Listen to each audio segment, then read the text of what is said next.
We come now to the fourth visit, where I shall introduce you to your greatest asset, and with this introduction, the master key to success will be within your easy reach. I say this is your greatest asset because it is the fourth of the 17 success principles with which you may tap and draw upon the supreme power which created you and runs this entire universe. The name of this principle is applied faith, and I want you to remember it is not something I am bringing to you, but it is something you already possess, although you may not have made use of it in the past. And now let me tell you what applied faith is and what you can do with it. Applied faith is the mental attitude wherein you may clear your mind of all fears and doubts and direct it to the attainment of whatever you desire in life. In our first visit, I told you that you and I and every person were blessed with the privilege of complete control over but one thing, and that is the exclusive right to take possession of our own minds and direct them to the attainment of whatever we desire in life.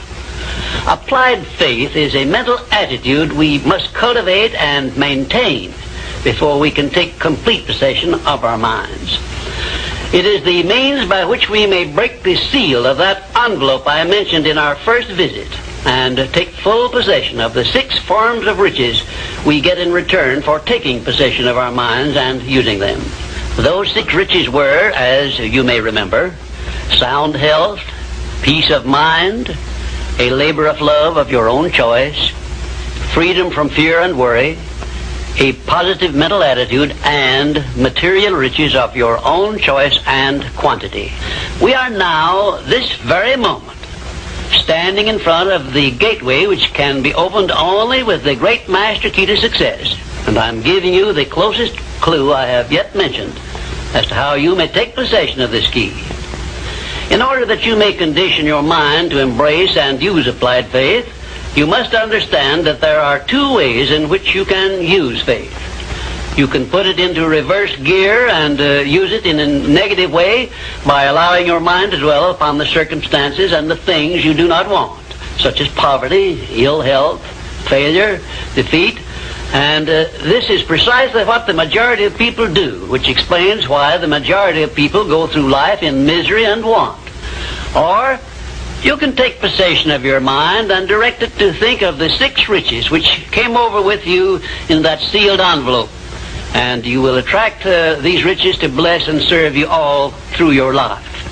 Isn't it a strange fact that most people make a negative application of their great power of faith by thinking about and believing in poverty, ill health, fear, failure, and defeat, when it would be so easy for them just to change their thinking over to the circumstances and things they desire?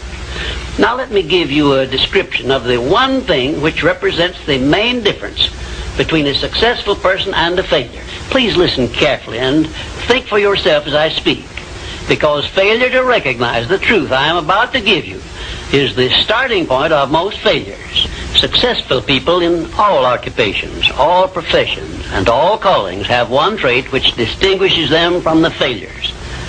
It is their capacity for belief. The failures see the hole in the donut, but do not see the donut around the hole.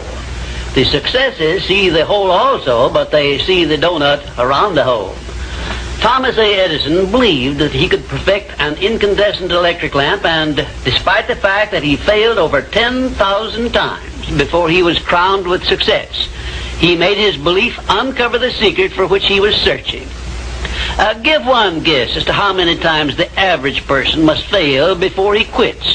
Fails because of the lack of capacity for belief.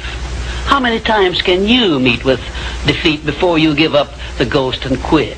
Henry Ford believed he could build a self-propelled vehicle which would take the place of the horse and buggy. And despite the ridicule of relatives and neighbors and the lack of finances, he transmuted his belief into an industrial empire which changed the entire American way of life. Mind you, Ford did this with very little education and no operating capital to begin with. Right here, let me ask you a question which may well change your entire life. You perhaps have an idea or a plan which would be useful to other people. but you have done nothing about it because you lack the self-confidence to give you a start. In other words, you are now where Henry Ford was before he built the first model of his world-famous automobile. Mr. Ford broke through that wall of fear, which may now be holding you back, and put his idea into operation by making use of the mastermind principle I mentioned in our second visit, through an alliance with his wife. Now, the question I wish to ask you is this. Why don't you form a mastermind alliance with someone and begin putting your ideas to work for you? Belief is truly a magic word because it is the beginning of all successes. It is the very foundation of civilization. It is the one quality you must develop before you can make use of the great master key to success. To be successful, you must become a person with a great capacity for belief. And the place to start believing is with yourself.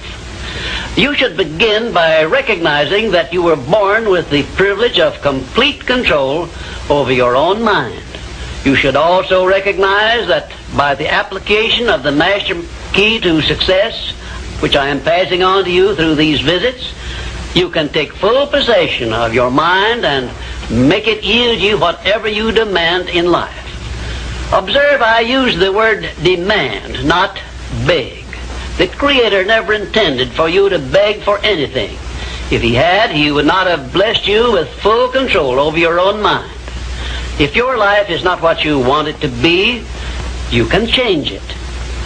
As a matter of fact, you can do anything within reason that you desire to do if you embrace the principle of applied faith and keep it directed to the attainment of the things you want and off the things you do not want. I should know what I'm talking about because I was handicapped at birth by the four horsemen which keep most people in bondage all the days of their lives: poverty, fear, illiteracy, and superstition. I have discovered the master key which gives one deliverance from all the evils one does not want and opens wide the gateway to the riches which the Creator intended every person to enjoy on this earth. Applied faith is the only means by which the master key can be appropriated and used. Therefore, I give you these instructions through which you may create a mental attitude which is favorable for the expression of faith. 1. Know what you want and believe that you can and will get it. 2. Give expressions of gratitude many times daily for having received that which you want, even before you actually get physical possession of it. Possession starts first in the mind. Please remember this. 3rd, keep your mind open for hunches from within. And when you are inspired to action, do not wait, but move on your own personal initiative at once. Remember, there can be no application of applied faith without action. 4th, when overtaken by defeat, as you may be many times, remember that man's faith is tested many times before he is crowned with final victory.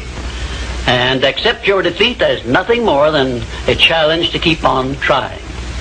And 5, a burning desire for the things or circumstances you want is the starting point of all applied faith.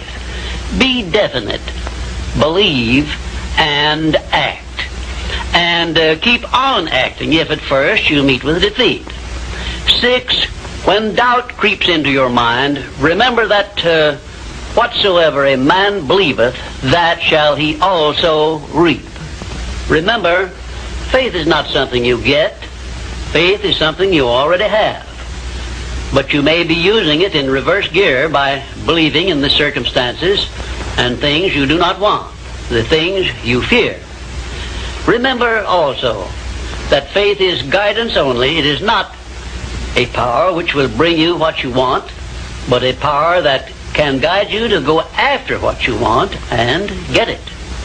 Remember, too, that your faith is limited only by your own capacity to believe. You can do whatever you make up your mind to do. I believed I could give the world a practical philosophy of success which would free men and women from their fears and limitations. I stood firmly back of that belief through 20-odd years of effort. and saw my belief give freedom to millions of people. Do the thing, said Emerson, and you shall have the power. May I paraphrase this great truth by saying, believe and you shall receive. And now, until our next visit, will you please remember that your life is exactly what you make it by your own mental attitude.